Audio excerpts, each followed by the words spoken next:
बिस्मिल्लाहिर्रहमानिर्रहीम। अस्सलाम वालेकुम। एक दूसरा उन्वान आपके सामने लाया हूँ तारीख़ ही के हवाले से। ये था जी, बर्र-ए-सग़ीर पाक व हिंद में जब आज़ादी की तहरीकें चल रही थीं तो एक वक्त था कि आया 1999, उसमें एक एक्ट पास किया। अब उस एक्ट का नाम था जी रॉलेट एक्ट, ROWLETT, रॉलेट। और ये रॉलेट था कौन, आगे इसकी हिस्ट्री आ रही है, मामूली से इसका तारफ़ करूँगा। ये एक्ट था। अब ये कानून पास किया था अंग्रेज़ों ने, और ये किया किसने था जी, जस्टिस सिडनी रॉलेट ने। ये बरतानिया का शख्स था। इसने यहाँ पे ये एक जस्टिस था एक किस्म का, उसने जो है तो यहाँ पे ये कानून नाफिज किया कि इस कानून के तहत जो भी सियासी सरगर्मियाँ होंगी उन पर पाबंदी लगा दी जाएगी और आज़ादी की तहरीकों को कुचल दिया जाएगा। ये इस कानून का असल मकसद था। क्यों? अब 1906 में मुस्लिम लीग का क़याम होता है, ठीक है। फिर इसी तरह साथ करते करते और भी आज़ादी की तहरीकें उठती हैं। जब इनको पता चलता है कि आज़ादी की तहरीकें अगर चली उठी तो हमारा यहाँ पे रहना मुश्किल हो जाएगा, नामुमकिन होगा। क्यों? इनका प्लान ये था, लॉन्ग टर्म इनका मंसूबा था कि हमने बर्र-ए-सग़ीर पर या इस इलाके पर लंबे अरसे तक हुकूमत करनी है। तो इस जस्टिस सिडनी रॉलेट ने एक एक्ट पास किया, ठीक है। अच्छा जी, अब उसकी सरबराही में ये बना, कमेटी पर उनकी जो उसके साथ जो कमेटी के मेंबरान थे उन्होंने सिफारिशात दी और बरतानवी हुकूमत ने 1919 में इसको नाफिज किया। अब इसकी मुखालिफत कायद-ए-आज़म रहमतुल्लाह अलैह ने भी की और साथ फिर बाचा खान ने भी की। अब उन दो पे ज़िक्र करूँगा कि कायद-ए-आज़म ने क्यों की, इस एक्ट में कौन कौन सी खामियाँ थीं, क्या क्या नुकसानात हो रहे थे जिसकी वजह से कायद-ए-आज़म ने इसका बाइकाट किया, मुखालिफत की। उसी तरह बाचा खान ने भी की, ठीक है। अब देखते हैं इसकी जो शिकें हमारे पास, यानी वो कानून वो जो काम इस एक्ट में होने वाले हैं वो कौन कौन से थे। बग़ैर मुकदमा गिरफ़्तारियाँ, यानी अंग्रेज़ ने एक ऐसा कानून बनाया कि कानून तो ये होता है कि पहले आप उस पर मुकदमा हो फिर उसके बाद उसकी गिरफ़्तारी हो। आज भी कवानीन यही कहते हैं, लेकिन इन्होंने बग़ैर मुकदमे की गिरफ़्तारियाँ शुरू कर दी। यानी बदमाशी थी एक किस्म की, किसी भी शख्स को शक की बुनियाद पर बग़ैर इसके मुकदमे के गिरफ़्तार किया जा सकता था। ये एक इसका एक्ट था। तो लाज़मी बात है इसके ख़िलाफ़ हर किसी ने फिर उठना था, ठीक। और फिर बग़ैर किसी अदालती कार्रवाई, बग़ैर किसी मुकदमा के, बग़ैर किसी अदालती कार्रवाई के इसको 2 साल की सज़ा या 2 साल तक इसको कैद में रखना था। तो अब ये तो हो नहीं सकता, इसीलिए फिर इस पे कायद-ए-आज़म ने मुखालिफत भी की और बड़ी, फिर आगे बताऊंगा कि तहरीकों ने कैसे जन्म लिया इस एक्ट के बाद, ठीक है जी। फिर इसी में मुकदमा चलाने का जो हक़ है वो छीन लिया गया। मुल्ज़िम को वकील रखने या अपील करने का हक़ तक न था। होता है ना कानून में, अगर किसी पे कोई इल्ज़ाम है उसे हक़ दिया जाता है कि आप अपनी सफाई में कुछ पेश करो, कुछ बयान करो, तो फिर वो अपने लिए वकील करता है, अपनी तरफ से वो मुकदमा क्या करता है, लड़ता है। तो ये चीज़ वहाँ नहीं थी। अखबारात पर क्या कर दी जी, पाबंदियाँ लगा दी गई।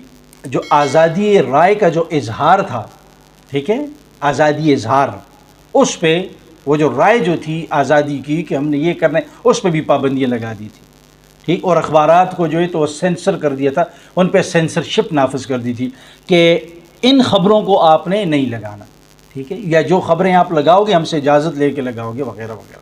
यानी बहुत बड़ा एक्ट था, बहुत बड़ा। ये अक्सर हम पाकिस्तानियों से या तारीख़ पढ़ने वालों से ये एक पहलू ऐसा है कि ये हमसे छुपा हुआ है, तो मैंने सोचा ये भी आपके सामने रख लूँ, ठीक है। जलसों पर पाबंदी लगा दी गई, अवामी इज्तिमाआत पर पाबंदियाँ लगा दी गई, ठीक है। और इसी तरह जो पुरअमन एहतजाज था उसका हक़ इस एक्ट के ज़रिए से छीन लिया था, ठीक, 1919 में।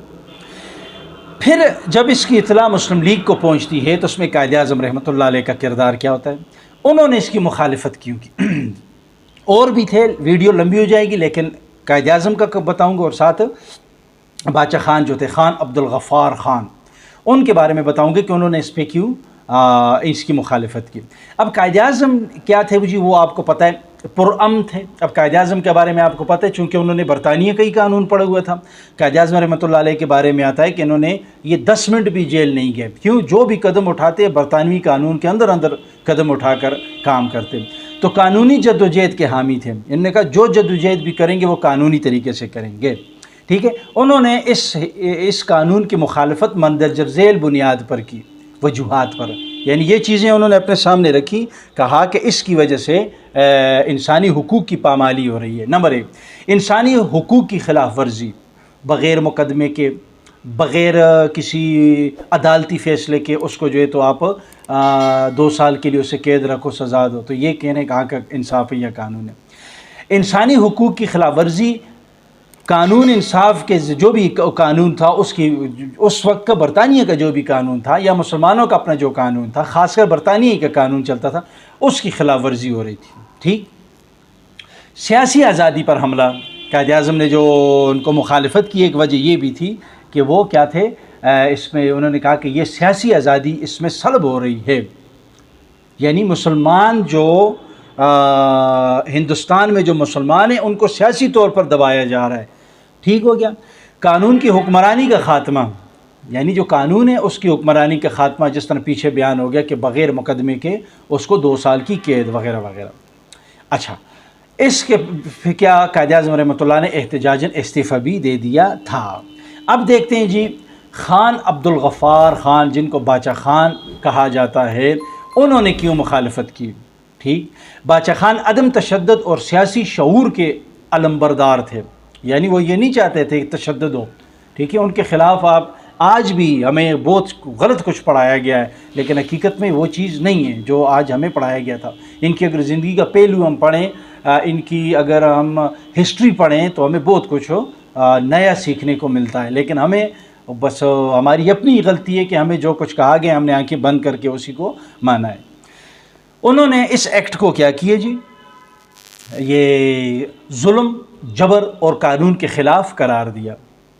پھر پشتون عوام کی آزادی پر حملہ سمجھا۔ آپ کو پتہ ہے کہ پشتون جو ہیں تو وہ اپنی آزادی پر کسی طرح کا سمجھوتا نہیں کرتے۔ انہوں نے کہا کہ یہ پشتونوں کی آزادی پر ایک قسم کا حملہ ہے۔ عدم تشدد کی تحریک کے ذریعے اس کے خلاف احتجاج کیا، یعنی ایسی تحریک نہیں تھی کہ جس میں تشدد ہوتا، پرامن طریقے سے اس کے خلاف احتجاج بھی کیا، اپنا احتجاج ریکارڈ کروایا۔ ٹھیک، اور اسی کے حوالے سے پھر پورے ملک میں احتجاج شروع ہو گیا، یعنی یہ جو ایکٹ جو تھا، رولٹ ایکٹ، اس کے خلاف پورے ملک میں احتجاج شروع ہو گئے تھے۔ اور اسی تحریک کے دوران پھر 13 مئی 1919 کو پھر جیاوالا میں قتل عام شروع ہو گیا تھا۔ اس واقعے کو بھی انشاءاللہ آپ کے سامنے رکھوں گا کہ یہ کون سا واقعہ تھا، اس میں کیا ہوا تھا، کتنے لوگ شہید ہوئے تھے وغیرہ وغیرہ۔ ہزاروں بے گناہ لوگوں کو جنرل ڈائر نے کیا کیا، قتل کیا۔ جنرل ڈائر کون تھا، اس کے بھی انشاءاللہ ہسٹری آپ کو بتاؤں گا، بلکہ جتنے بھی چھوٹے چھوٹے واقعات ہیں، وہ چیزیں جو مجھ سے اور آپ سے چھپی ہوئی ہیں، وہ انشاءاللہ وقت کے گزرنے کے ساتھ ساتھ آپ کے سامنے لاتا جاؤں گا۔